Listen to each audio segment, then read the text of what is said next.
Hey, Katie. Oh, hey, Skylar. How have you been? I haven't seen you in a while. Girl, I know. I've been so busy at work. My manager just plopped this IT project on us on Monday and expects us to be done by Friday.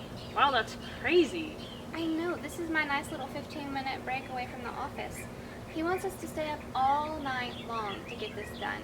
By the time we come in the mornings, my team is so emotionally exhausted that we can't have any new ideas flowing in to solve this problem. Yeah, that's really not good. My manager really pushes us to take an incubation period and rest and really come back refreshed so that we can all create new ideas together. Wouldn't that be nice? What a novel idea. A new world. What is creativity? Creativity is the production of ideas or outcomes that are both novel and appropriate to some goal that is open-ended rather than having a single, obvious solution. This idea or outcome cannot be merely different, but must be new and valuable, feasible, or somehow fitting to solving a particular problem or accomplishing a particular goal. Let's be honest. This sounds difficult. The ability to find an entirely new solution to a problem that no one else could solve. Almost genius level IQ stuff, right? Wrong. Our research into creativity in the workplace led us to the insight of one of the leading creativity motivation researchers, Teresa Amabile. She is a professor and director of research at Harvard Business School who has studied creativity and motivation for over 40 years.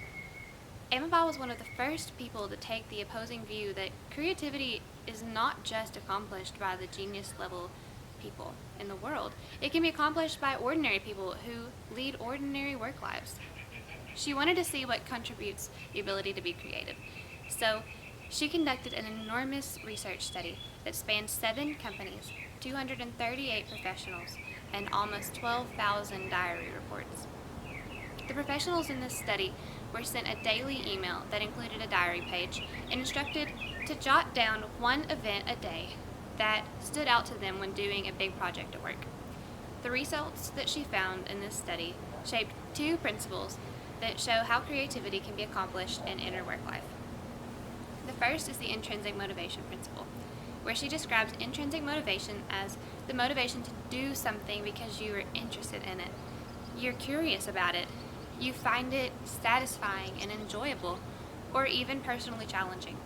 She found that people are most creative when they are motivated primarily by these intrinsic factors that result in a more positive inner work-life experience.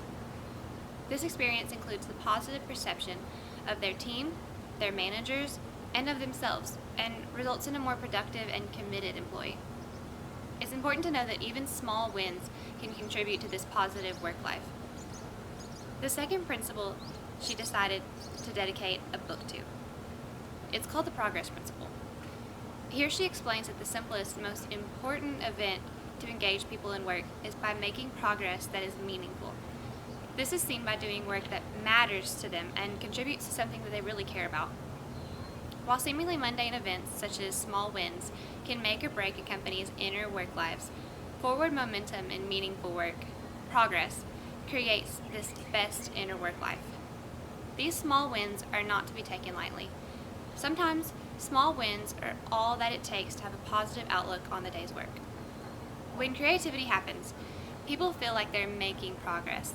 They can see that what they've accomplished is nice and interesting, and that leads them to have a more positive inner work life. They want to continue to feel how proud they are of that accomplishment. So from there, it's easy to see how this outlook can create a positive feedback loop that will last for many days to come. Working adults spend more of their waking hours at work than doing any other activity, and thus deserve to be treated with a sense of accomplishment that comes from making progress. However, many organizations fail to accommodate their employees in this area. Problems in an organization may lead to poor bottom line performance. One of the biggest issues in low job satisfaction.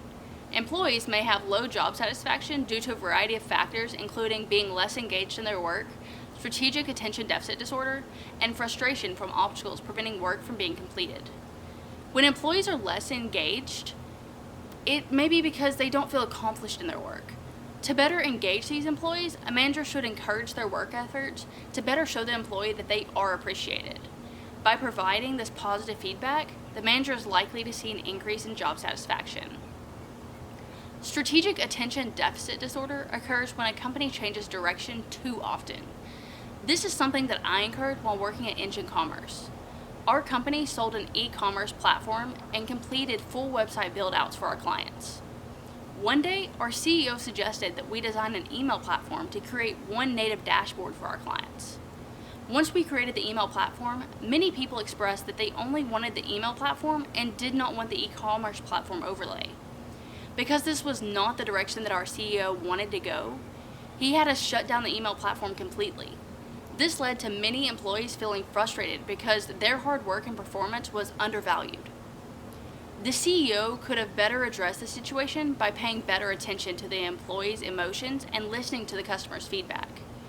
Many sales representatives were upset because they had to upset their clients. However, this could have all been avoided had they taken some time to find a creative solution that could have accommodated all parties involved. It is something that is common, that we see in the workplace for obstacles to get in the way of work being completed. When an obstacle occurs, it's important for employees to talk with management, especially if it throws off the course of the project deadline. The manager needs to be ready and willing to assist employees in the job duties. In addition to this, they should encourage incubation so that the employees can refresh. By simply stepping away, employees may be able to come back with a clear mind and have the creative ability to solve the problem at hand. Employees perform better and are able to be more creative when they are satisfied in their jobs, have strong relationships and guidance from managers, and are coming into the workplace refreshed.